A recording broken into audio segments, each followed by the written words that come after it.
Mapumaya sa moae. Malo le whatoatoa i le Tapuaiga matua matutua. Le nofu tatalo lau whai ngā luenga tatofi a le atua i so se whata whaitaulanga. Whaiva o le au ngā lulue. Whapea foi a o onga o le nei aso. Ai o maia.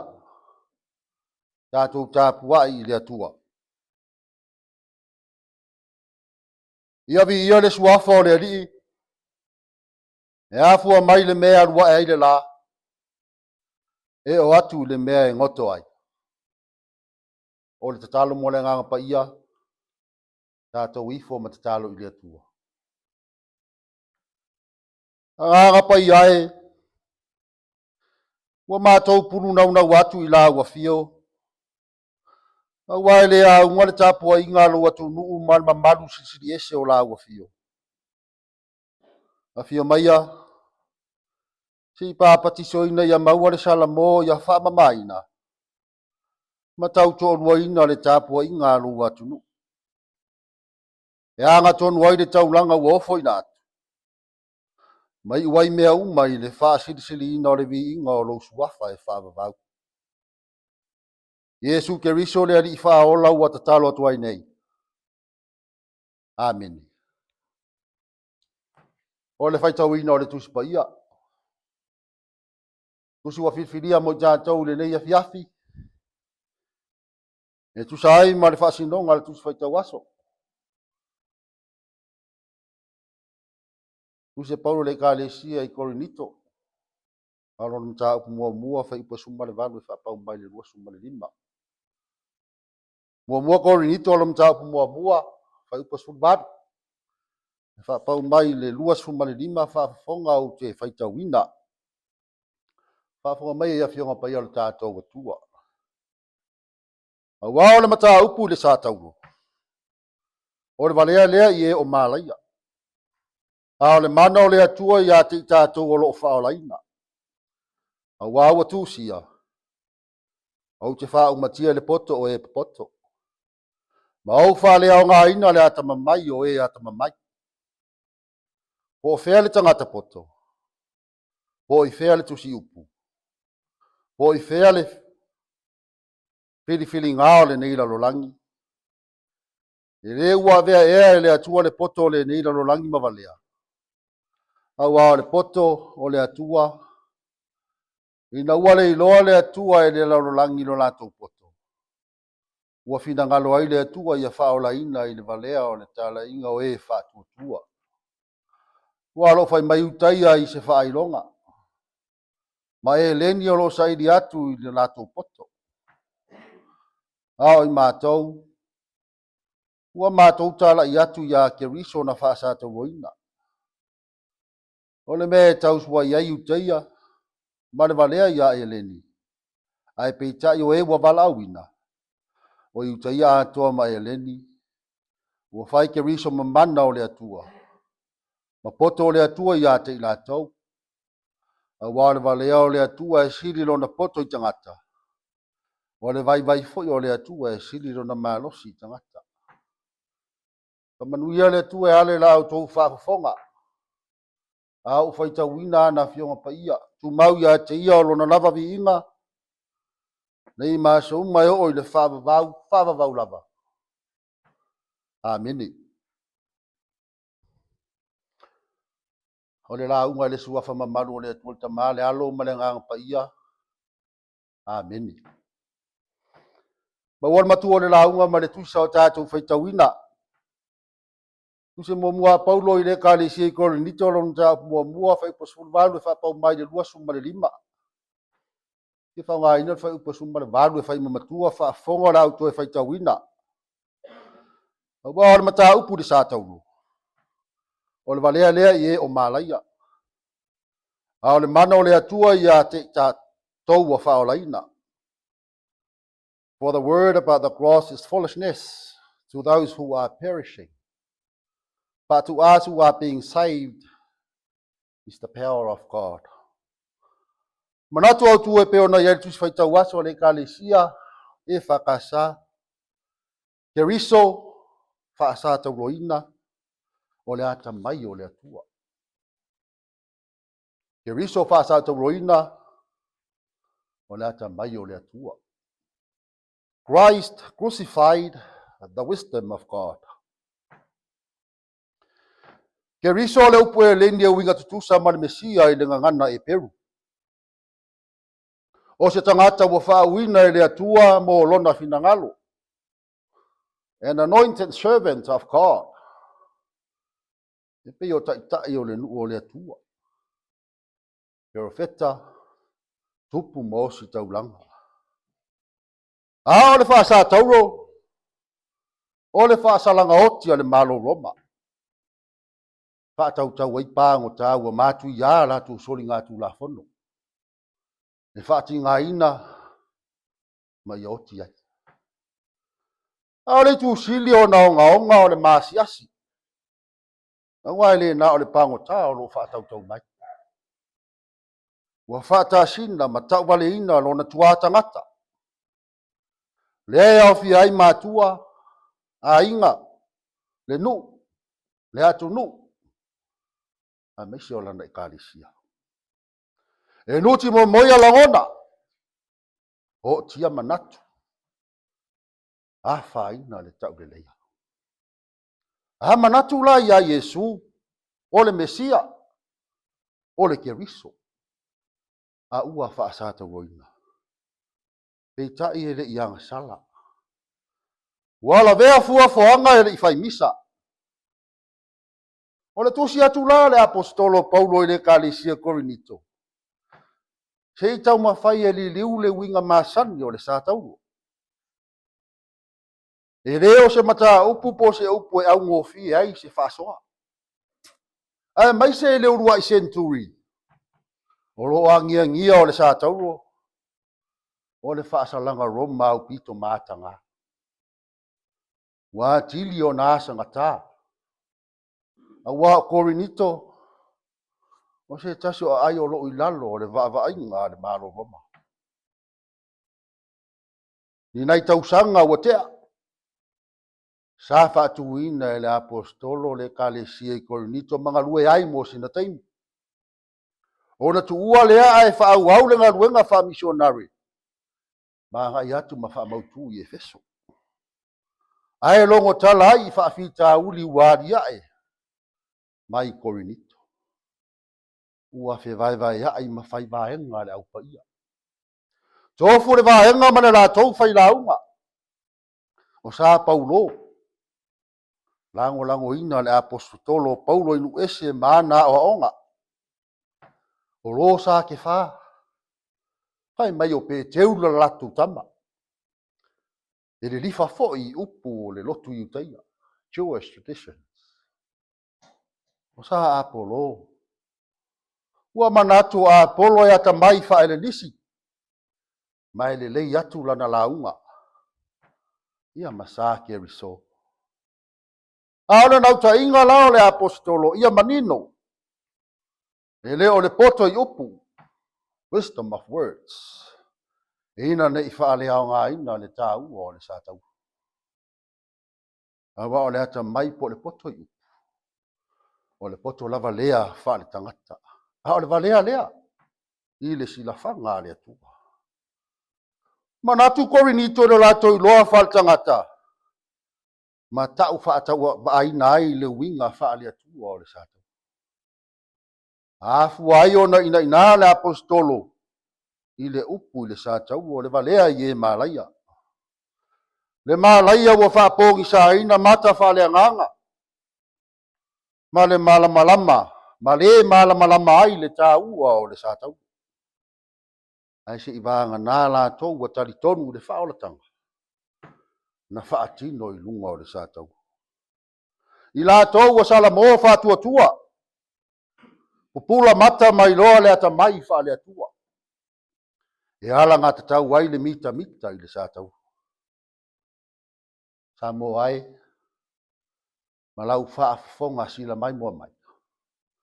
O le au fo i leo le tala le lei mo tātou le ni Afiafi.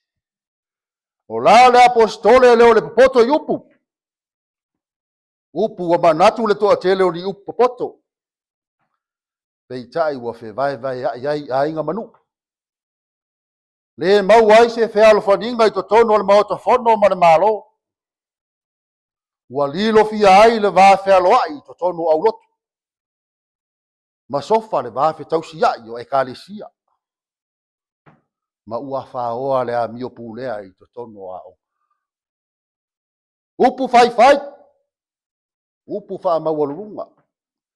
Upu mamafa. Upu tau fa leanga. Upu inosia. Upu malolosi. Upu fa sausili. Upu watalepe leanga fisota I fa kerisiano. E fe halo faniai. Toe fa manatu le apostolo upu Isaia. O te fa umatia le poto e papoto. Ma fa le au ngā ina le ata mai o e ata mamai. E leo le poto I upu. A o le mana o le atua. Le mana o lo iai le ata mai o le atua siri ese. Na le liwina le sa tauro mata ngā ya vea ma sa tauro o le faa uina. Le sa tauro na ala mai ai lo tātou faa o le tanga.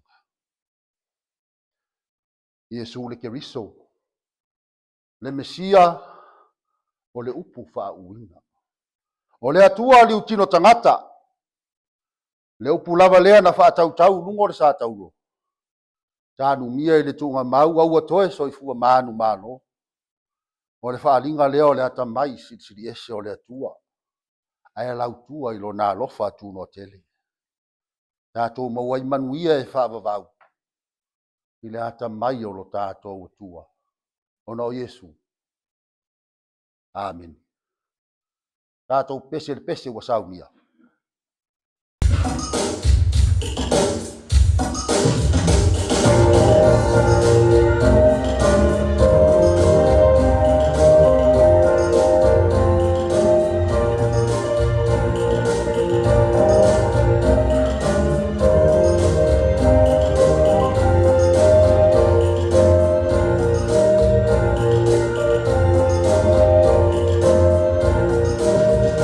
Ole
tātou tārsanga, tālo le whaafitai, whātua e senga, mamamori o tātou manao i le atua, tātou ifo, ma te tālo i le atua. Lo mātou atua pa iai, e mamalu masirisiri ese la ua fio le atua pu le au. Ia o mai lo malo, ia whaia lo finangalo ia i mātou e peona e whaia i le langi. Ua poto le nganga o le Tapuaiga, lo atu nuu le nei Afiafi se momori le whaafetai la ua fio o no lo alofa atu noa. Ma vi ia lo suafa ua lo manuia lo atu nuu. Mai lava le tawhatolo le malo Samoa, Taitai o so se ka le sia kerisiano, ma ua wha so polia lava i na ia mātou whanawiti. Mātou te le nā tia pe aulanga vale o le soifuanga. E pei o le malanga le mariuma le oti, o ngase e o mai. Nu i tau ma whaalave labe tutup. Ai whawhetai ua e mai atapena i mātou whaleanga. Mo i tu taimi whaingata. Whawhetai o lo manuia fo i Samoa mai moa mai ma whaafonga mai runga o le nei ala ata i so se tafa o le nei lalolang. Ma lo pule lo tamau a inga whaaswa mai mo le tausinga o le ola i le tino. Whawhetai le lasio mea lofa o le mawhauwhau a maua. O wala uina ese ua e tofi mātou iai. Whamanui la ua fio mo lau kuspa ia a o mai. Whapea lau tala le lei ua mala mai i lo ua lofa muti vale e ala i lau whaolatanga. Ia la ua fio nganga pa ia le fe soa ni sili malo mātou malo sili lo whale nganga. Sili whawhetai uma. Lau ala pele to atas. Na winga iai le ata mai alofa tu no la ua fio. Ina ua e le wha pele ina. Ai ofo ina atoa mai e maliu. Ma ua toe soifua manu malolo mātou wala i malo lea i manuia ua mae au na eta pena. Mo e ua wha atua salamo. Tu mau i la ua fio le vi inga. Wha manu ma le wha ne tanga e o aktu le wha ababau. Ia e pangalo mātou atu wai. Oi mātou lava o se atu nuanga salama se seiro tātou wā. Ia i foi o mātou māse inga i le wā o mātou uso a tangata. E le atoa toa ma le wha maoni a mātou wha atinonga. Le ta malo whae. Wha pale mai i lo walofa mātou te mangalo ai. Ma whaia ni loto fau te tonu ia i mātou. Le atua whaafafonga te tāloe. Wa mātou whaatua i la ua fio e malia i loto lau whanau i mea le umba. Mātou te talo ia whamanuia lo atu nu o Samoa. E mai le ao le malo se i o lava i se ua i titi. Pāpea Samoa ai tau malele i so se tafa o le pelupe. Whamanuia i fuafuanga le whainga malo. Talo si a fo i so se whala potpotonga, kampani ma pisinisi tu maoti. O ati na ese ma so se au nanga waso mātou manuia lau tele. Whamanuia i lau e kālesia au ma so se e kālesia kerisiana. Ta talo mo lau wha malolonga i ero whātau tolia i so se ngase. Wha maa whanawhana i lātou o wha anoa. Wha loto tele ina e o maa whatia. Tausi whai lele maa pelpelea pepe fau wha peti nalo tawa veina au wha manianga tangata. Talo sia o mātou motu tua o i wha Pasifika e maise i Afianga o suinga o le tau. I ailo file mu le lalolangi i whewata ua. Mana tua o mātou usua kerisiano sa waina i a marutia. Ai asusulu atu lo malama i e olo poongi sapea. Pamanuia le au nanga le EFKS TV. Olo longo puia li ina lautala le lei lungo internet.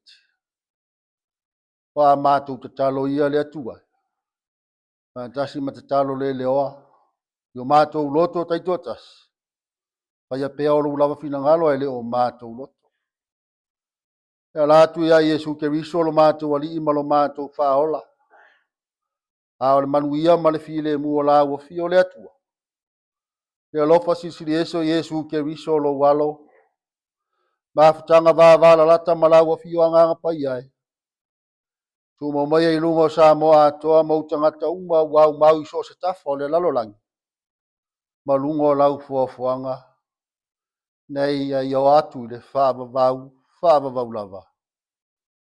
Amen.